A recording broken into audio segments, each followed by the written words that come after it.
सांगली जिल्हा परिषदेत आजपासून जत तालुक्यातील भाजपाचे 2 डायनेमिक लीडरचा आवाज घुमणार.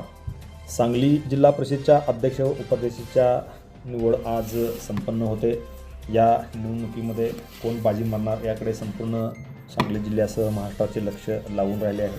मात्र आजपासून सांगली जिल्हा परिषदेमध्ये भाजपचे 2 डायनेमिक लीडर, त्यामध्ये माननीय सुनील पवार व माननीय सरदार पाटील यांचा आवाज आजपासून घुमणार आहे. माननीय सुनील पवार हे यापूर्वी माजी पंचायत समितीचे सदस्य होते व राष्ट्रवादी काँग्रेस अजितदादा पवार पक्षाचे तालुक्याचे अध्यक्ष होते. त्यानंतर त्यांनी भाजपमध्ये प्रवेश केला व बनाळे जिल्हा परिषद मतदारसंघामधून ते विजयी झाले. या परिसरातील त्यांना कामाचा प्रचंड मोठा अनुभव आहे. यापूर्वी त्यांच्या पत्नी सौ पवार मॅडम ह्या सांगली जिल्हा परिषदेच्या सभापती होत्या. त्यामुळे जिल्हा परिषदेच्या कामकाजाची त्यांना संपूर्ण माहिती आहे. त्यामुळे एक अभ्यासू जिल्हा परिषद सदस्य म्हणून त्यांच्याकडे संपूर्ण सांगली जिल्हा पाहिला जातो. त्यानंतर दरिवर्षी मतदारसंघातील जिल्हा परिषद सदस्य माननीय सरदार पाटील हे यापूर्वी भाजपचे जिल्हा परिषद सदस्य होते.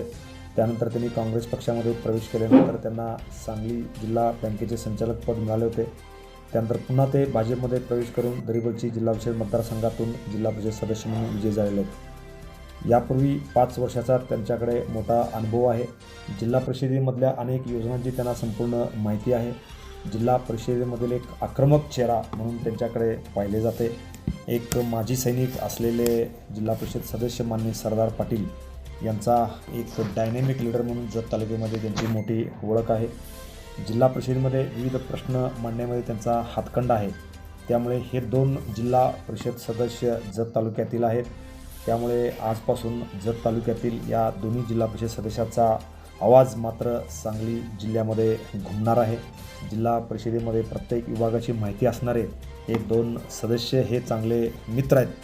त्यामुळे भाजपचा एक डायनेमिक चेहरा म्हणून सांगली जिल्हा परिषदेमध्ये त्यांची ओळख आता निर्माण होणार आहे.